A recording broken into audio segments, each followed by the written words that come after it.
Andeha ho resahantsika ny zavatra mitranga aoriana ny nanapahantsika hevitra anaraka ny Kristy. Misy fotoana iray izay ahitana fa tao mandeha tsara avokoa ny zavatra rehetra. Faly dia faly ery isika ary toa tsisy intsony izany hoe zavatsarotra. Aty aoriana nefa dia hitantsika fa manana fahavalo mahery isika dia Satana izany. Fahavalon'Andriamanitra izy ary fahavalontsika koa. Mamporisika antsika hanao ny ratsy mandrakariva Satana. Mitady izay amitahana antsika izy ary mitarika koa hanao ny ratsy. Ilay mpamitaka ary koa ilay menarana no iantsoana azy. Indraindray dia te hanao ny zavatra ratsy isika, zavatra fanaontsika talohan'ny nanarahana an' Jesosy. Ary hoy Satana, tsy ratsy ny toetranao taloha, manaova izay tianao atao. Noho izany dia aoka ho tsarovantsika mandrakariva fa Jesosy dia efa nanova antsika, efa nanome antsika toetra vaovao izy. Tsy tokony hiaino ny Satana isika, mandainga amintsika izy, tokony hinontsika mihitsy ny teniny. Ary aoka tsy ho ny fisainandratsitsika no arahantsika fa ho tsarovantsika mandrakariva fa Jesosy no efa namonjy antsika. Izy koa no afaka hanome hery antsika, ahazoantsika mandresy ny ratsy rehetra sy manohitra ny Satana. Ny tenin'Andriamanitra dia milaza hoe, mahonoana tena, miambena fa ny devoly fahavalonareo mandehandeha tahaka ny leona merona mitady izay harapany. Hanampy antsika Andriamanitra raha manohitra ny devoly isika, ary ho tonga mahery noho Satana isika raha mandahy tsy miaino ny fakapanahy ataony. Ireo izay te hanaraka an' Jesosy dia tokony hiezaka hanalavitra ny ratsy. Raha manana fitondran-tena ratsy isika ary manao izay tsy ankasitrahan'Andriamanitra dia tsy afaka hiteny hoe tia an'Andriamanitra aho. Lainga izany. Raha miaiky ny fahadisoantsika aminy kosa isika dia amela antsika tokoa Andriamanitra ka hanadio ny hotantsika rehetra. Raha tia an'Andriamanitra marina tokoa isika dia tokony hankatoy ny teniny. Misy anefa ireo izay mandre ny tenin'Andriamanitra nefa vetivety foana dia manadino izay ireny. Tsy ny sitrapon'Andriamanitra no saintsaininy fa izay tiany ny tenany ihany. Ary hoy izy, fomba ahoana no azahoako tany lehibe, biby fiompy betsaka, vola be ary isan-karazany, izany no saintsaininy mandrakariva. Ireo zavatra ireo no eritreretin'ny lalandava manjary adinony ny tenin'Andriamanitra. Ho avy anefa ny andro izay andravan'Andriamanitra ity tany ity sy izay rehetra eo aminy. Nefa ny olona izay tia an'Andriamanitra ka mankato azy dia ho any an-danitra ka hiaina am-pifaliana miaraka amin'Andriamanitra mandrakizay. Efa voalazako anao ny zavatra rehetra tokony ho fantatrao. Aza gaga raha tonga aminao ny fakapanahy na koa todo zavatsarotra ianao. Tsarovo mandrakariva fa tian'Andriamanitra ny tombon'ny zanany mba ho matanjaka ara-panahy. Ka noho izany dia averany mandalo fitsapana isika, averany hisy ny fizahan'ny toetra. Ohatra, raha vao mandeha ny zaza dia sarotra aminy ny mamindra amin'ny voalohany, toy izany koa isika.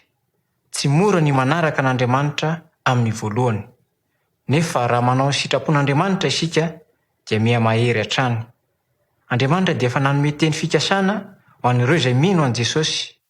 Manome toky izy fa tsy hamerantsika ho alaim-panahy mihoatra noho izay zakantsika.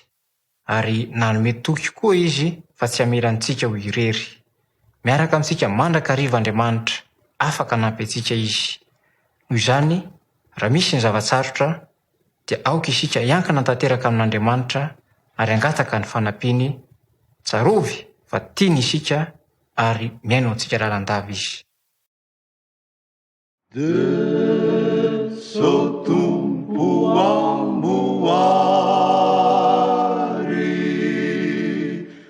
reto voninkazo-nao, itomboanay hatrany,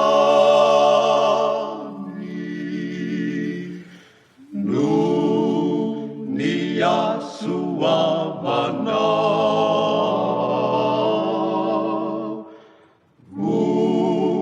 voninkazo vao maniry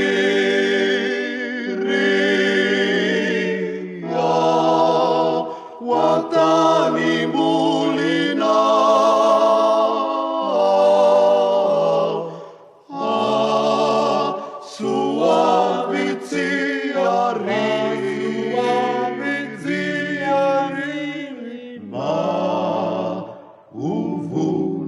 voninahitra toeramendrika sy tsara toy ny fiangonana ka indray voakarakara izahay mpianatra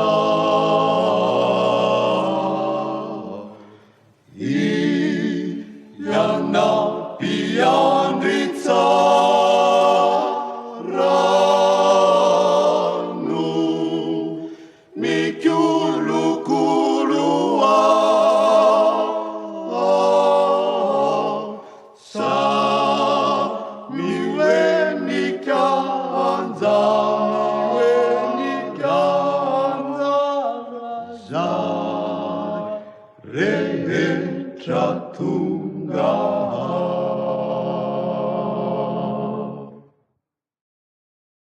Raha mibebaka isika ka miala amin'ny fahotantsika ary mandray an'i Kristy ho mpamonjy amin'ny finoana azy, aiza moa ny lalana hitarihany antsika? Lalam-baovao no hitarihany antsika. Mafy indrindra ny fiaretany teo amin'ny hazo fijaliana mba hahafahantsika miala amin'ny fahadalantsika. Noho izany, rehefa manaraka an' Jesosy isika dia tokony ho madio ny fiainantsika. Tokony ho lafintsika ny fanao ratsy nahazatra antsika taloha. Tsy tokony hanao zavatra tsy tian' Jesosy ataontsika isika. Ary inona izany no tena tian' Jesosy ataontsika? Rehefa tena miara-dalàna amin'ny Kristy isika dia velona ao am-pontsika ny fanahin'Andriamanitra. Tonga tempolo ny fanahy masina ny tenantsika. Raha velantsika hanapaka ao anatintsika izy dia hanampy antsika tsy ho tesitesi-pona na hiavonavona na hialona ny hafa. Fa ho solon'ireny toetra ratsy ireny dia ho fenoan'Andriamanitra fitiavana, fahatsaram-panahy, fahalemem-panahy ny fontsika. Andriamanitra no raintsika ka ny teniny dia mampianatra antsika mba handeha amin'ny lalam-baovao. Fa ity aloha misy fanontaniana hafa. Moa matahotra ny fanahy ratsy ve ianao? Tsy tokony atahotra izay fanahy ratsy isika satria Andriamanitra dia mahery no ireny rehetra ireny. Tokony hatoky an'Andriamanitra isika, tiany mba hivavaka amin'ny mandrakariva isika. Azontsika atao ny midinika aminy toy ny amin'ny sakaizantsika. Tsy afaka hita azy isika fa izy kosa dia mahita sady mihaino antsika. Afaka hivavaka aminy isika eo am-piasana na eny am-pandehanana. Afaka hivavaka aminy amin'ny fotoana rehetra isika. Raha izany dia vaovao mahafaly ho an'ny olona rehetra izany. Eny, rehefa mizotra amin'izany lalan-tsara izany isika, matoky an'i Kristy, dia tokony hanoro ny hafa koa, hampianatra ny fianakaviana sy ny sakaiza. Tokony hampianatra ny zanaka ny lalana marina mankany amin'Andriamanitra. Tokony hanatra soratra masina arak'izay azo atao isika. Tokony ho feno fisaoran'Andriamanitra mandrakariva amin'ny zavatra rehetra satria mikarakaratsika isan'andro izy. Misaotra azy isika alohan'ny isakafoanana. Tokony hanao fanomezana ho an'izay mampianatra antsika ny ten'Andriamanitra isika. Tokony ho vonina hanampy izay sahirana isika. Tokony ho mahitsy fo, tsy handainga na hangalatra na hanao izay tsy marina noviana. Tsara dia tsara tokoa izany lalan'i Jesosy izany. Marina izany. Fantatra Jesosy tsara avokoa izay rehetra mandeha amin'ny lalany, ary izy irery ihany no afaka hanampy mba hatanterahana izany. Koa tianao ve ny ara-dalàna amin'i Jesosy? Anio ihany dia manapa-hevitra. Ekeo Jesosy ho mpamonjy sy ho tompon'ny fiainanao manontolo. Aoka ho fantatrao koa fa tsy misy olona afaka mankany amin'Andriamanitra afa-tsy amin'ny alalan'i Jesosy, satria hoy izy, izao ny lalana. Tsy misy olona mankany amin'iray afa-tsy amin'ny alalako. Miandry ny fanapahan-kevitra ao Andriamanitra, aza mangatakandro intsony. Tsotra ny teny ataonao raha vonina ianao ny handray an'i Jesosy ho mpamonjinao. Nitenena amin'Andriamanitra hoe, mpanota tokoa ao Andriamanitra ary ny fijaliana any amin'ny elo no mendrika ahy. Nefa ianao dia tia ahy ka mitoloranao famonjena aho. Koa ankehitriny dia Jesosy no ekeko ho mpamonjiko sy ho tompon'ny fiainako.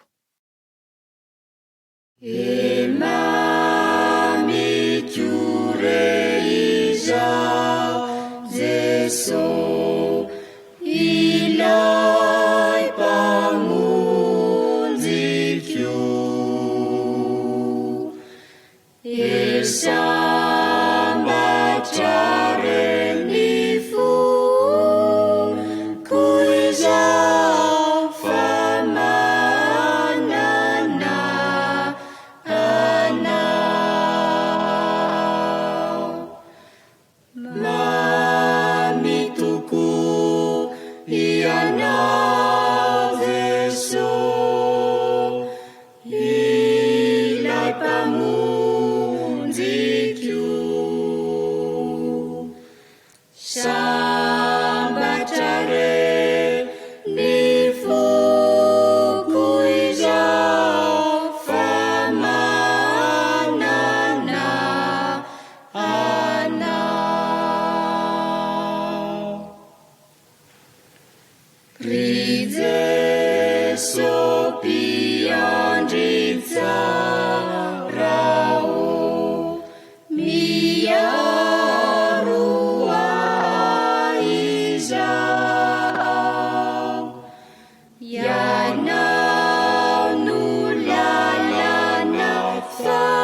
ianao Jesosy, ilay mpamonjiko. Sambatra re ny foko izao fa manana anao. Tsy misy zava-tsoa aty iriko noho ianao. Ny diko mizotra ho ary amantana minao. Mamitoko ianao Jesosy, ilay mpamonjiko. Sambatra re ny foko izao fa manana anao.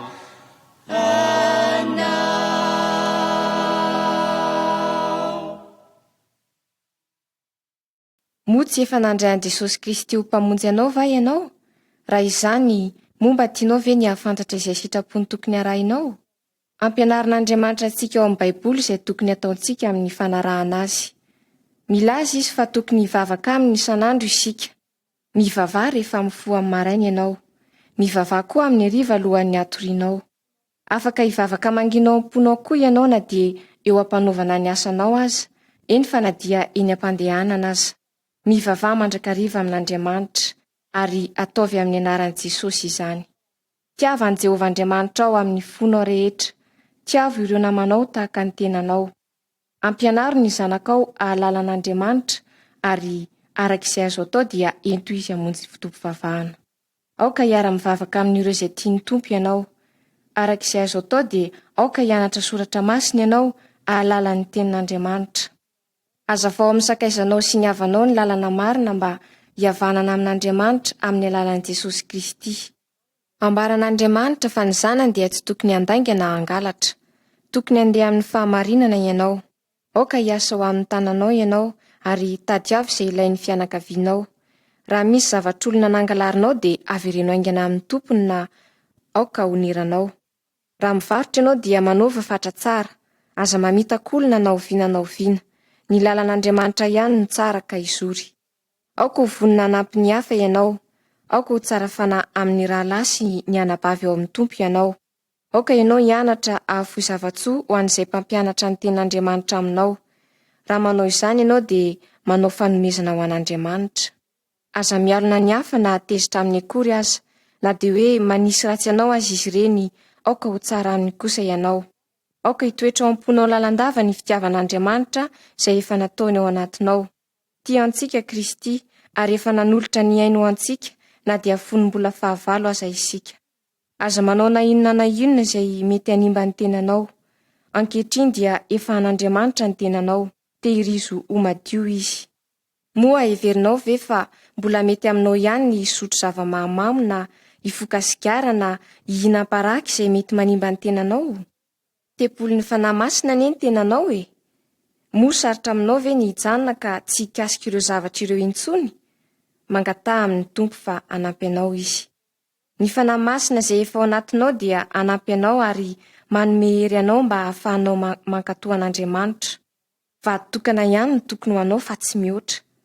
Ampianaro ankatoa an'Andriamanitra sy ny ray aman-dreny ny zanakao. Misaora an'Andriamanitra noho ny sakafo azonao. Misaora azy amin'ny zavatra rehetra satria izy no tena mikarakara anao sy mitahy anao. Aoka tsy ho kanosy ianao. Andriamanitra no rainao. Manan-kery be lavitra noho ny an'ireo fanahy ratsy izay rehetra eo amin'izao tontolo izao izy. Aoka toky azy ianao dia hiaro anao izy. Raha misy zavatra ilainao dia ambarao amin'Andriamanitra ary angatao aminy amin'ny anaran'i Jesosy fa hiainanao izy. Na aiza le anao dia ambarao amin'ny hafany amin'i Jesosy dia ho tonga mpino azy koa izy ireny.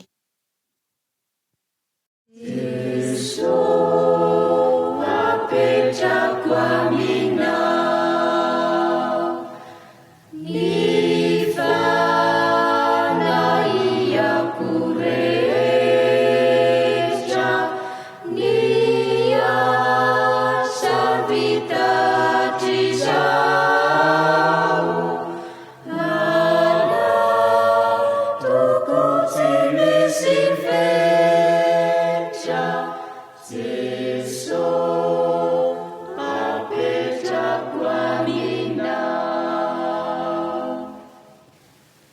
Jesosy apetrako aminao. Ny foky sy fanantenana tsy sitraka no aoka tao, na aiza lalana ombana, Jesosy apetrako aminao.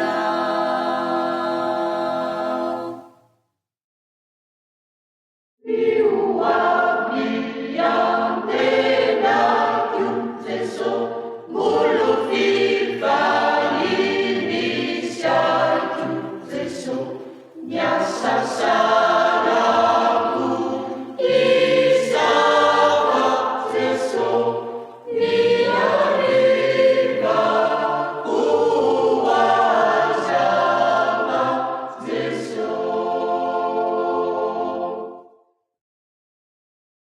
Baino kely ange, tsy izay ve le hira natao tamintsika nandray an'i Jesosy Kristy ho mpamonjy? Ie, toy izy tokoa izay.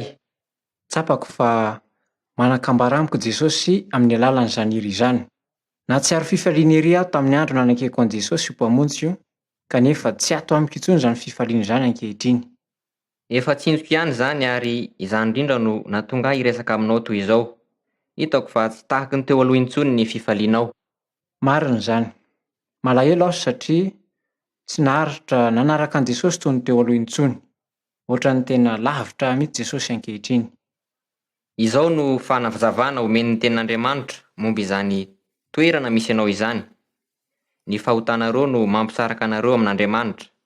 Tahaka ny rindrina mijoro eo anelanelanareo izany. Izany no nahafoana ny fifalianao.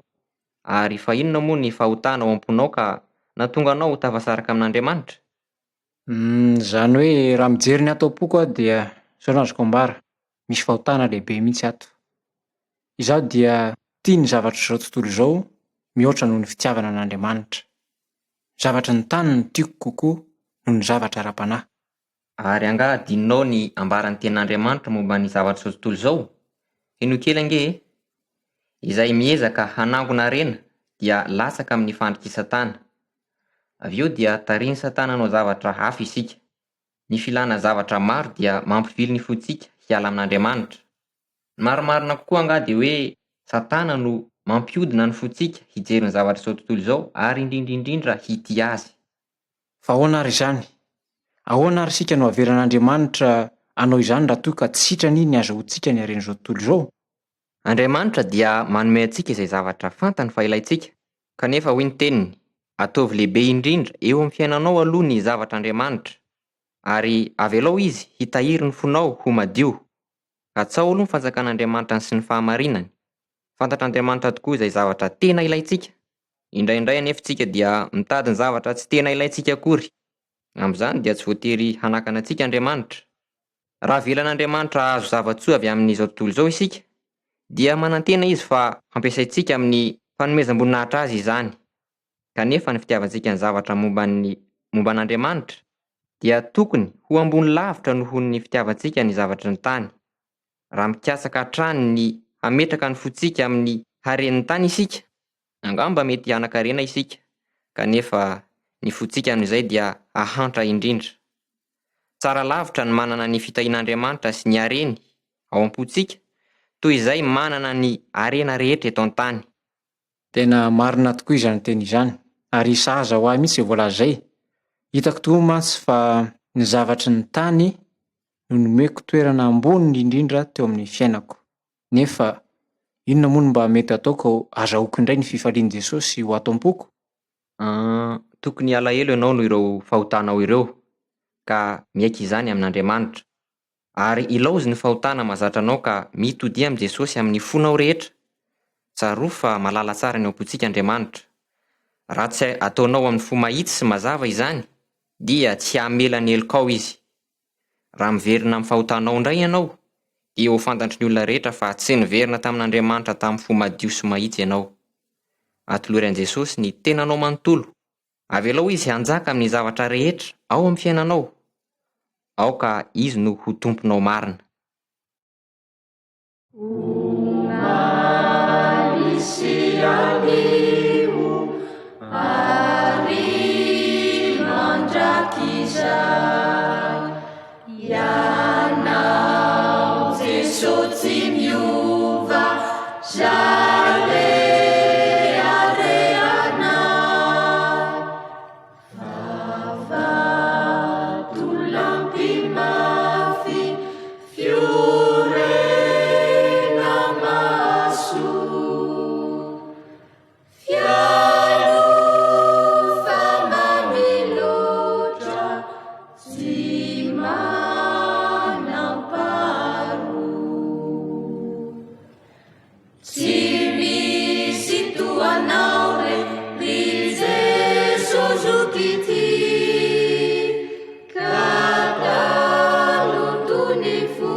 Iza moa no atao hoe kristianina? Izany no fanontaniana tiako apetraka aminao ankehitriny. Angamba efa nahare valiteny maro samihafa ianao momba izany. Tokana ihany anefa no valiny marina. Tsotra dia tsotra izy io ary ny Baiboly no manome azy. Ny atao hoe kristianina dia ny olona izay mino fa Jesosy no zanak'Andriamanitra. Ireo izay mino koa fa Andriamanitra dia efa naniraka an' Jesosy tetỳ an-tany mba ho faty hisolo ny heloky ny mpanota rehetra. Ny kristianina izany dia ny mino fa maty no ho ny fahotany Kristy ary nitsangana tamin'ny maty tamin'ny andro fahatelo. Ary manaiky koa an' Jesosy hitantana ny fiainany manontolo izy. Milaza zany fa velona sy mitoetra ao anatiny ny tompo. Mety hevitena ho kristianina angamba ianao satria hoe efa nanao izay azonao natao rehetra mba hitandremana ny lalàn'Andriamanitra. Miezaka koa ianao indraindray mba hanao ny tsara. Nefa tsy takona fenina ny tsy fahombiazanao tamin'ireny fiezahana ireny. Ny marina kokoa anga dia vao mainka nampibaribary ny mampanota anao ireny tsy fahantanterahana hita ombenombieny. tamin'ny fihezahanao hanao ny tsara ireny. Ny vokatra izany, tsy mahafaly anao ny mivavaka, tsy ahitanao fifaliana koa ny fianarana ny tenin'Andriamanitra, tsy tianao ny miresaka an' Jesosy amin'ireo namanao, tsy misy hira fiderana mihitsy ao am-ponao. Nahoana ary no lavitra ny Kristy toy izany ny fiainanao? Ambaran'ny Baiboly fa matoa misy izany dia satria ny ota no avelanao hanjaka ao am-ponao. Ny ota no mifehanao fa tsy Jesosy. Mety ho tokana ihany angamba ny fahotanao, nefa mety ho marobe koa. Angamba koa tsy mankatontompy ianao tamin'ny zavatra rehetra nataonao. Tsarovy fa fahotana koa no iantson'ny soratra masina izany. Izao kosa no ahafantaranao raha tena kristianina marina ianao. Mitoetra ao anatinao Jesosy. Eny any an-danitra izy. Nefa ny tenanao no toy ny trano izay hitoeran'ny fanahiny. Fantatrao tsara fa raha maty Kristy, dia mbola nitsangana tamin'ny maty indray izy, avy eo. Izany no mampiseho amintsika fa nandresy ny fahotana sy ny fahafatesana izy, ary nandresy an'ny Satana koa. Vokatra izany dia voadio tanteraka sy feno fahatsarana ny fiainantsika, ary afaka tamin'ny fahotana sy ny faharatsiana rehetra ny fanahintsika. Raha tsorina dia izao, miova tanteraka ny fiainantsika, satria ny herin'i Jesosy rehetra no tiany ampitoerina ao am-pontsika. Ka ny fankalana sy ny fialonana dia solony ny fitiavanamana, ny fahatezerana dia solony faharetana, ny alahelo sy ny famoiza-po ateraky ny zavatra tsarotra eo amin'ny fiainana dia solony fifaliana, ny tahotra solony fiadanana, ary ireny tsy fankatoavantsika ny tenin'Andriamanitra ireny dia solony ny fankatoavana kosa. Eny, raha manaiky sy mankatoa an' Jesosy isika, izy kosa hamonjy sy hanome izay rehetra ilaintsika satria Andriamanitra izy. Tsy azo idiny tsy hita mantsy fa tsy mahay manao ny tsara ny tenantsika. Raha amin'ny herin'ny tenantsika fotsiny izao dia tsy hatandrina ny didin'Andriamanitra mihitsy raha isika. Tahaka ny nanenkentsika an' Jesosy ho mpamonjy antsika dia aoka isika mila azy toetra sy anjaka ao anatintsika. Tamin'ny fahafatesan'i Jesosy teo amin'ny hazo fijaliana dia niara-maty taminy teo koa ny fanirian-dratsy sy ny sitrapontsika rehetra. Ary ambaran'ny Baiboly fa niara natsangana tamin'i Jesosy isika. Fiainana vaovao no atolony antsika, ny fiainany no nomeny antsika. Raha sendra manoto isika dia tokony hiaiky izany aingana, manome toky izy ao amin'ny teniny, fa raha miaiky ny fahotantsika isika ka mahafoy izany, dia hamela ny fahotantsika izy. Ny rano no manadio antsika miaraka amin'izay, aoka hisaotra azy isika ary hidera satria izy no fandresena ho antsika. Izay manaiky sy mankatoa azy dia homeny hery azahoany manohitra ny fahotana.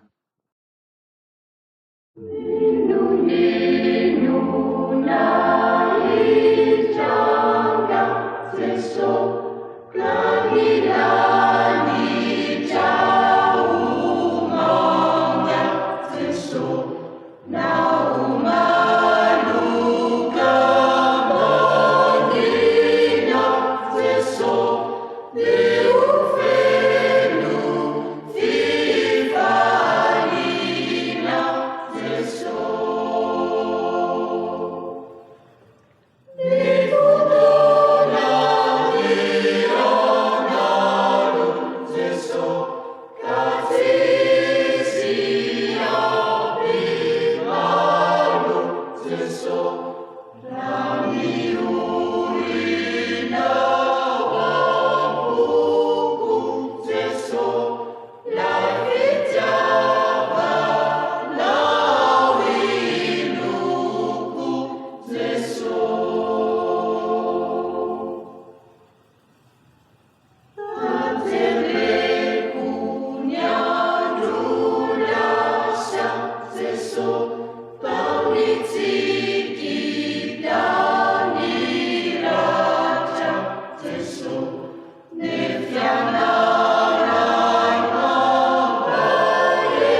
ranona ahoana mariny tony akoho anareo tony io manimba ono a renao ve zany tabataba be izany? zay koa mba sasatra manao an'io zany. Eny miady indray izy roavavy ary tsy mety mifankahazo mihitsy izy ireo. Zavatra tsy de tsara loatra nefa izany. Tsy mba misy fiadanana maharitra mihitsy eto amin'ny tanàna noho izy roavavy ireo fa de tabataba lalandava. Tena mampalahelo tokoa izany. Nefa toa efa kristianina hono izy ireo sady toa efa vita batisa koa. Eny izany tokoa. Milaza ny tena no mpanaraka an'i Kristy izy ireo nefa dia ataony mpiray tanàna firesaka ny zavatra ataony. Raha marina zany, inona loatra ary no de mahatonga azy ireo hiady foana ohatr'izany? Izao angano no azoko ambara aminao. Izaho koa dia tahaka ireo vehivavy anankiroa ireo. Tsy mba nisy fiadanana tato am-poko ary tsy mba hita tao amin'ny tokantranonay mihitsy ny fifaliana. Menatra milaza izany, efa matetika aho no mamono ny vadiko. Tsy mba nitiaviko araka izay ambara amin'ny Baiboly izy. Ary matetika aza dia mifamaly sy miady tokoa izahay. Ary fanga moa tsy efa antonany maro no naha-kristianina anao, sa tsy zany? Eny marina izany. Nino tokoa aho fa Jesosy no mpamonjiko ary ny hevitra ny tenako aho fa tena mpanaraka azy marina tokoa. Nefa moa fantatrao no nahatonga anao izany. Tsy fantako mihitsy nefa mba tiako tokoa raha mba lazainao ahy. Izao angano no azoko lazaina. Ny ota no nangeja ary ny tenako ihany izany ota izany. Tsy fahadisoan'ny vadiko fa fahadisoako. Nefa na dia nalala tsara ny tenin'Andriamanitra aho dia mbola nandevozy ny filako ihany. Andevo ny fitiavan-tena aho. Rehefa te ho tezitra aho dia tezitra. Rehefa te hamono ny vadiko dia mamono. Rehefa tsy te hifanaraka aminy aho dia ny sitrapoko ihany no ataoko. Nahantra ny tokantranonay. Antanio ny vadiko fa ho lazaina anao avokoa ny amin'izany. Ay, azoko tsara izany. Nefa movy Andriamanitra tsy afaka hanampy anao? Afaka nanao izany tokoa izy ary nataony mihitsy aza izay hanarenana anay ary isaorako azy izany. Indray andro tokoa mantsy dia nahariarin'Andriamanitra ahy ny toetry ny foko. Nampahafantariny ahy fa tsy mba tahaka izay tokony hitiavako an'Andriamanitra no nitiavako azy. Hoy aho, Jesosy no tompoko. Nefa tsy nanao akory izay lazaina aho. Ny sitrapoko no narahako hatrany. Nefa nasehony ahy fa ny fanahy masina dia afaka nitarika ny foko amin'ny tsara, ka tokony andany ho tarihan'ny sitrapoko aho. Rehefa hitako izany dia tsapako fa tena mpanota tsy mendrika aho. Nangataka tamin'Andriamanitra aho mba ho vonjeny ho afaka amin'izany fanandevozan'ny filana mahatsiravina izany. Namaly ny vavaka nataoko tokoa izy ary nafahany aho. Ka amin'izao fotoana izao dia Jesosy tokoa no tompoko ary ankehitriny dia feno fiadanana sy fifaliana tokoa ny tokantranonay. Miara-misaotra an'Andriamanitra mandrakariva izahay mivady ary miara-mitaiza ny zanakay sy mampianatra azy ny tenin'Andriamanitra. Izao dia fantatro ny antony mahafalifaly anao lalandava, satria Jesosy no tomponao, izy no fiadananao. Fantatro findray andro any ho levona ty tenako ity fa fiainandanitra antenako hatrety ny masoko ahitany Jesosy. Fantatro findray andro any iverina ny tompo Jesosy